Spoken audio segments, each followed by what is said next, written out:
Good morning, and welcome to the Crafty Canary for your tip on Tuesday.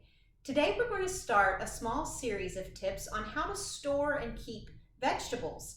Today we'll start with lettuce, and I have a head of romaine lettuce here, and we in our family, even though there's 3 of us, we love to eat salads, to have some lettuce on a sandwich. We're trying to eat healthier, and I know that myself and my family will be much more likely to use the salad if we have it ready to eat, washed and ready to go. So I'm going to show you how I do that and how I keep it for a week or so, because with 3 of us, we don't eat it really that fast, but we want it to keep and not go bad. So first, I have a cutting board here and my knife, and I'm going to cut off the root just like this. And remember, you can use this for your vegetable broth, but if you want to put it in your bag in the freezer, like I've shown you in a past video, you'll want to wash this too before you put it in the freezer. And I have a sink here, I know you can't see it, but full of water. And my sink is what I remember reading long ago when I was finding out how to get the grit out of homegrown lettuce. What this site that I read called Impeccably Clean. So I have just scrubbed it down with an abrasive cleaner that has a little bit of bleach, rinsed it really, really well a couple of times, and I have a sink of cold water run, and I'm actually going to put this head of lettuce in the cold water, immerse it, push it down all the way so that we can get, if there is any grit in this store-bought lettuce, we can get it out. And if you do have homegrown lettuce, it will definitely work to get all that grit out. You want to really immerse it and give it lots of a chance to soak in there, because it's wonderful to eat homegrown lettuce, but then if you're eating your salad and you bite into a clod of dirt, it is not wonderful. So we want to make sure we get it really clean.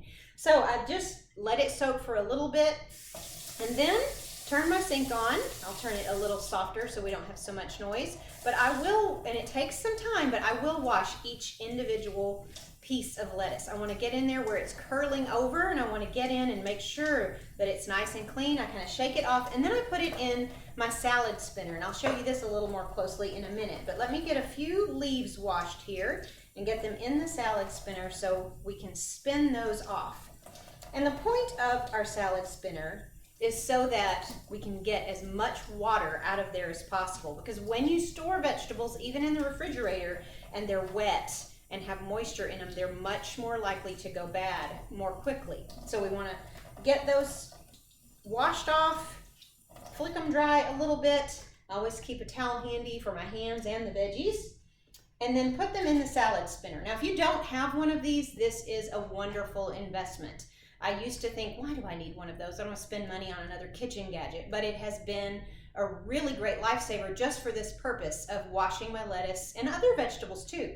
It has 2 compartments. It has your solid case, and then it has more of a colander type, and then a lid.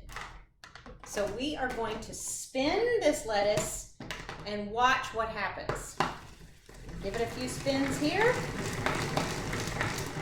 All right, take it off, and can you see all that water in there? Look at all that water. And I'm going to do it a second time just because I really want to get it as dry as possible. Now, of course, I'm not going to get it completely dry. Sometimes this one I have to work a little hard to get it. I need a new one to get it to spin. But we're not going to get it completely dry, but we want to get it as dry as possible. So let me get, see, there's even a little bit more. Not too much. That's pretty good. All right, and then I have this device, I don't even remember where I got it, I'm sure off the internet somewhere, that I put a gallon-sized baggie in, and this thing goes up and down so I can use it with big baggies and small ones, and it holds it open for me. And then I stick, you don't have to have this. Again, this is another one of those kitchen gadgets that just makes life a little easier, but you don't have to have it. And I will go through and do all of this lettuce. I won't do it right now, but once I'm done, I will try to get as much of the air out as possible, because when you have less air, it also has less of a chance of going bad. So get as much of that air out as possible, and then store it in the fridge. And it will last a good week, sometimes longer if we haven't eaten it all by then, because we eat it pretty fast. Please be sure to like my video and subscribe to my channel, and come back next week and we'll talk about how to store your herbs. See you next time.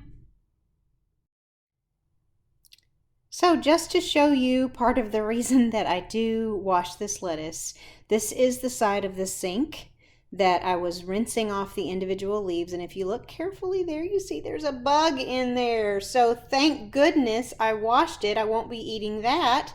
And we know it wasn't there before because I started with an impeccably clean sink. And then here's the side that I drained that I had the lettuce in, and you can see kind of grains of dirt and everything. So we're so glad we did this because we know now that our lettuce is so much cleaner and healthier and ready to eat whenever we want a salad or some lettuce on our sandwich. So I hope you have a great day, and we'll see you next time.